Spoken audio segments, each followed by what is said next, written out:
People, not special interests. Congressman, thank you very much. Senator Sanders, you said this in 2013, just months after the Sandy Hook massacre, and I quote here, "If you pass the strongest gun control legislation tomorrow, I don't think it will have a profound effect on the tragedies we have seen." Do you still agree with that statement today? I think we have got to do, I think what I meant is what President Obama said, and that nobody up here is going to tell you that we have a magical solution to the crisis. Now, I come from one of the most rural states in America. I have a D- voting record from the NRA, and as president, I suspect it will be an F record. What I believe we have got to do is have the guts to finally take on the NRA. You asked me about my record.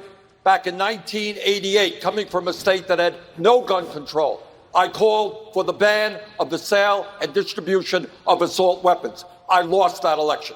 I will do everything I can, not only to take on the NRA, but to expand and create universal background checks, do away with the straw man provision, do away with the gun show loophole, and do away with the loopholes that now exist for gun manufacturers who are selling large amounts of weapons into communities that are going to gangs. Yeah. Mayor Buttigieg, your response?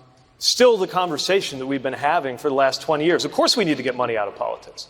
But when I propose the actual structural democratic reforms that might make a difference, end the Electoral College, amend the Constitution if necessary to clear up Citizens United, have D.C. actually be a state, and depoliticize the Supreme Court with structural reform, people look at me funny, as if this country were incapable of structural reform. Does anybody really think we're going to overtake Citizens United without constitutional action?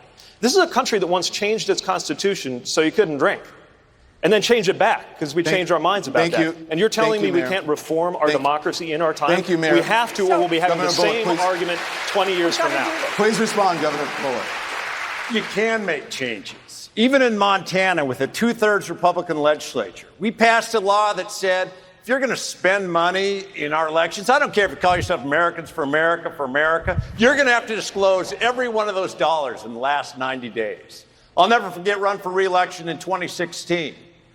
Even we stopped the Koch brothers from spending at that time. If we can kick the Koch brothers out of Montana, we can do it in D.C., we can do it everywhere. And we're also taking steps, additional steps that we've taken. I passed an executive order. If you're even going to contract with the state, Governor Bullock, thank you very much. Ms. Williamson, how do you respond to this issue of gun safety? The issue of gun safety, of course, is that the NRA has us in a chokehold. But so do the pharmaceutical companies, so do the health insurance companies, so do the fossil fuel companies, and so do the defense contractors. And none of this will change until we either pass a constitutional amendment or pass legislation that establishes public funding for federal campaigns. But for politicians, including my fellow candidates, who themselves have taken tens of thousands and in some cases hundreds of thousands of dollars from these same corporate donors, to think that they now have the moral authority to say, we're going to take them on, I don't think the Democratic Party should be surprised that so many Americans believe yada, yada, yada. It is time for us to start over with people who have not taken